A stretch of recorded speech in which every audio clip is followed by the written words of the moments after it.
Oh, yeah. I worked for Lifetouch for 5 years. And we should talk about it now that it is tied to the Epstein files. And I see everybody freaking out. They're like, they got databases of my high school pictures, my kids' high school pictures, my grandkids' preschool pictures. Lifetouch has been a national school organization for a long time. But the people that are connected to the Epstein files, the CEOs that are part of the Epstein shit, well, they bought Lifetouch in 2018. See, when I came into the company in 2014, we had the best management team. We had the best boards and the best CEOs. And also, Lifetouch was employee owned. It was employee owned. If you worked for Lifetouch as a photographer, you got a certain stake in the company. You got stocks. You got options. We had health insurance benefits. We had every 6 months, we would all go to Atlanta or somewhere in Georgia, and we'd all meet up around the home office, and we would do training for a week and get to know each other and how to be better and how to bring the magic to these schools. But see, the preschool division of Lifetouch was pretty much holding the rest of it together because of competitors, because of so many other people that have come on scene, and that families weren't buying, high school pictures anymore. They weren't buying freshman, sophomore, junior pictures. So really, the senior portraits with the black tuxes and the wraparound, the senior portraits, the senior photos, and the preschool photos were holding the whole company down. But man, was that a motherfucking time.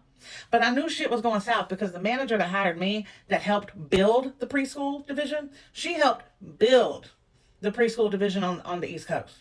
Her name was Tanisha, by the way. Wonderful lady. And you know when they fired her? While she was battling cancer.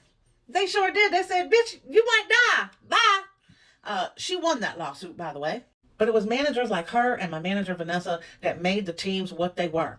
My managers were so good, and the teams I was on was so good, we were winning awards every 6 months within the company. Best photographer, best group photos, best individuals.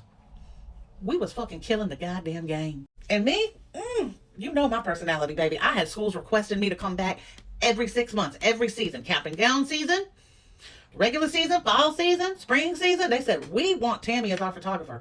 So I stayed booked, just like I do now as your favorite tarot reader. Let's be honest, not only am I talented, I am most definitely the personality hire, baby. Now, at some point, they took us on a little tour of how this thing works at Lifetouch. This is right before they sold out, and I'm going to get to that in a second.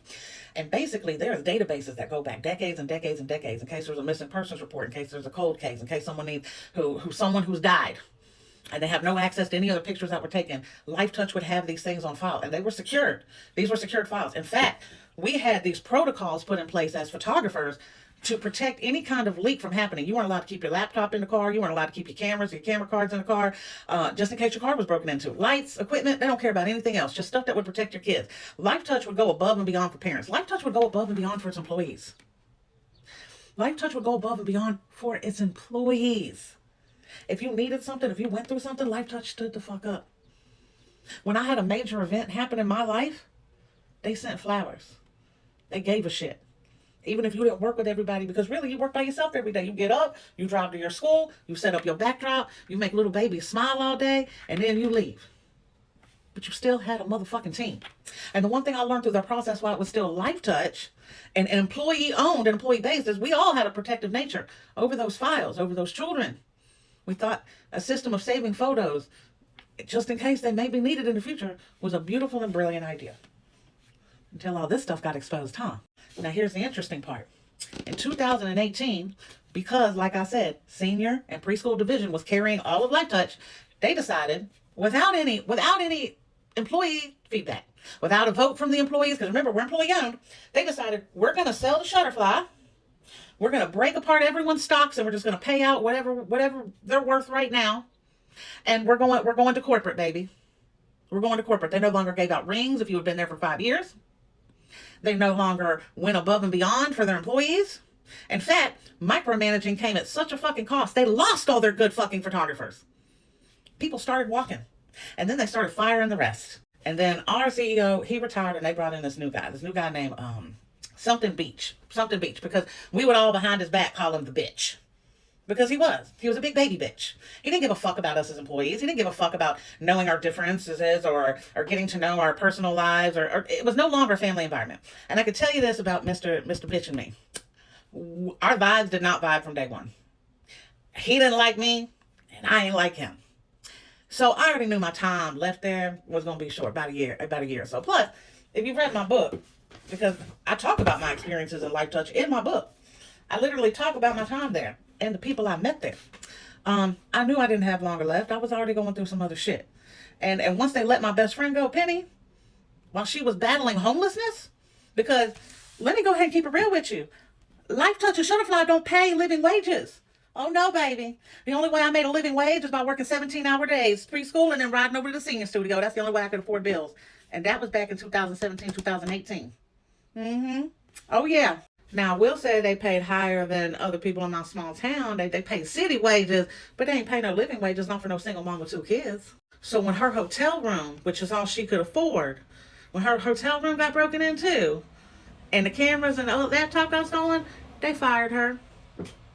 And she was one of the best that they fucking had, baby. Now, what I can tell you is that greed and corporation change changed a lot of shit. Some of the best photographers they had on the East Coast was gone. Some of the best teams that they had was dismantled. Some of the best people they had in the office walked.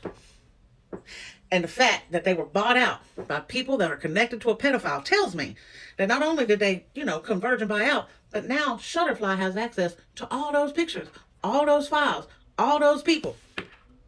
I call up the company and ask for every copy to be destroyed if I were you. Because I'm not going to trust anyone that's tied to a pedo. But I will say this. at the end of the day. Before Lifetouch was bought out by Shutterfly, it is the best job I ever fucking had. I don't care if the pay wasn't amazing. I loved my team. I loved the management. I loved the office staff. I loved how I was treated. I loved that it was employee owned. I loved that it made me feel important. I loved that I made my best friends in that company. Best friends that I wrote about in this book. In this very book, I wrote about these people that I met through Lifetouch. Because it touched my life. As corny as that is, Lifetouch touched my life. But what I trust it now, not with a 10-foot fucking pole, baby. Fuck Lifetouch.